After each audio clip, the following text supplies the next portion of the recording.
Beskar, or Mandalorian iron, has recently become the most widely known lightsaber-resistant material brought into the popular consciousness thanks to its prominent inclusion in The Mandalorian. But Beskar was neither the first nor the only lightsaber-resistant metal in the Star Wars universe.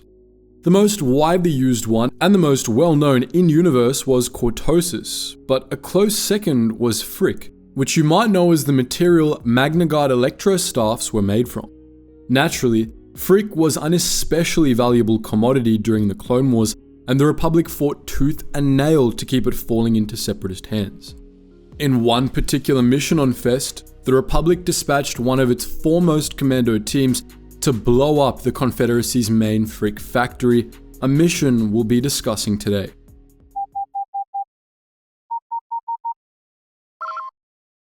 Attention, Sergeant on deck!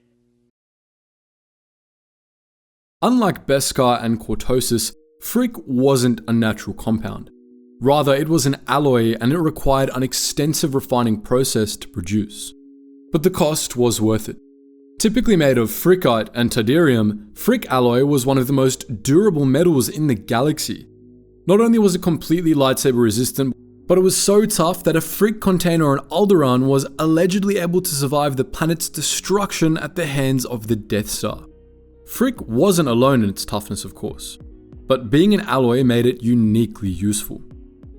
There were a variety of recipes that could produce Phrik, and while none of the ingredients used in making the metal were terribly common, they were easier to find than nodes of Beskar or cortosis, both of which were infamously rare. Beskar was only found on Mandalore and its moon, Concordia, and the secrets of how to refine it were known only to the Mandalorians, making it unusable for outsiders even if they got their hands on it. Cortosis, meanwhile, was even better at stopping lightsabers than either Phrik or Beskar, since, in its purest form, cortosis caused lightsabers to short-circuit and shut down. However, cortosis was tremendously difficult to mine, since the metal was completely energy resistant, requiring the use of hydraulic jacks that rapidly wore out and filled the air with tiny cortosis particles, which clogged the lungs of miners and caused painful, premature deaths. Phrik was a much more convenient alternative to both metals. Naturally, any galactic power could find a use for Phrik, and Phrik refineries were hotly contested during the Clone Wars, especially as they were the main ingredient of electrostaffs used by General Grievous's Magna Guards. The Confederacy's main Phrik refinery was located on the planet Fest in the Atravis sector, an icy but thoroughly industrialized world. Most of Fest was covered by snow, urban sprawl, or both, and it had the necessary infrastructure and ore loads to host a Phrik factory. But Fest was also fairly well known, so it didn't take long for Republic agents to discover the Phrik factory there. Once Republic Command was aware of the factory's existence, it was inevitable that they would try to take it out. 10 months into the Clone Wars, in early 21 BBY, Omega Squad, one of the Republic's most elite clone commando squads, was assigned to blow up the factory. This squad was unique in that all of its members had been the sole survivors of their original commando squads. Some were the sole survivors of multiple, in fact.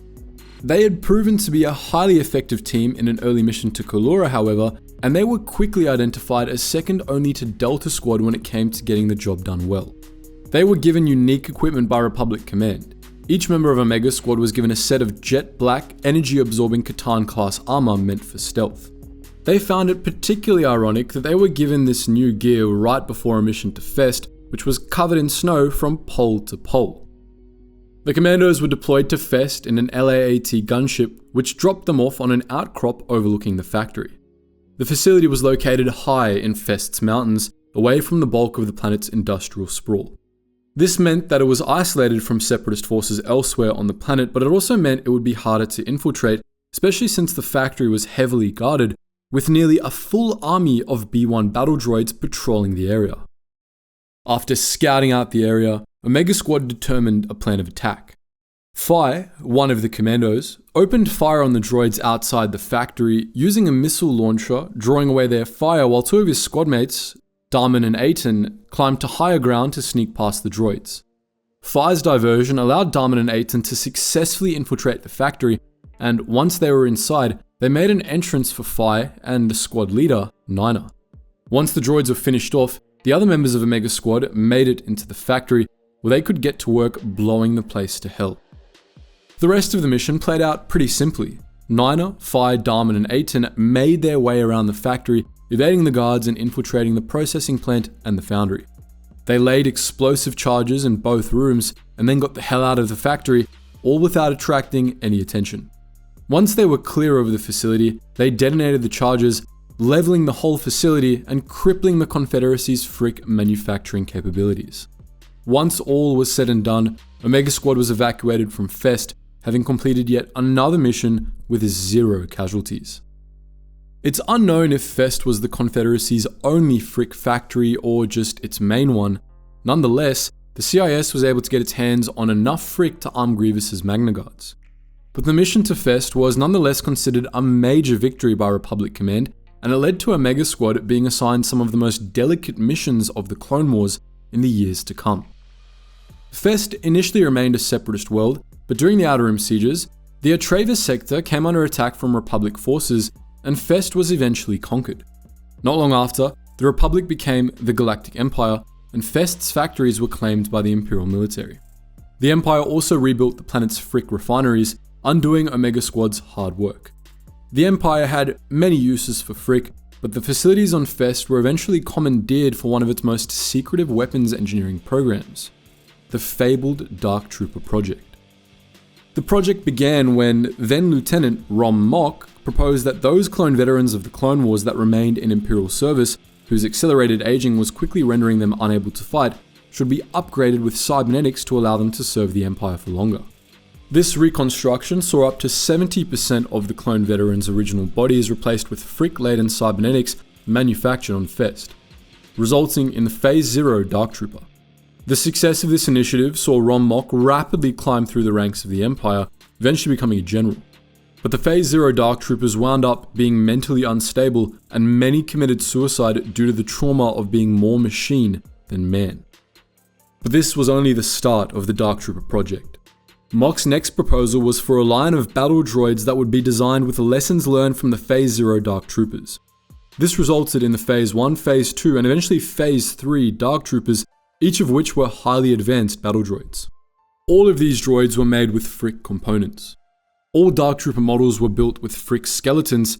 Additionally, the Phase 1s carried Phrik blades and handheld shields, while the Phase 2s and Phase 3s had Phrik-laden battle armor, which made them incredibly difficult to destroy. In 0 ABY, the Dark Trooper project led a second mission to Fest, similar to that undertaken by Omega Squad, this time carried out by Kyle Katarn on behalf of the Rebel Alliance. Katarn carried out his infiltration of the Imperial Phrik factory virtually the same way Omega Squad did, cutting down roughly 100 Imperial personnel in the process. Katarn didn't blow up the Fest facility, but he was able to access its databanks to get crucial information about the Dark Trooper project, which eventually led to the project's destruction. So that's our look at the mission to Fest. Well, 2 of them anyway. But what do you think?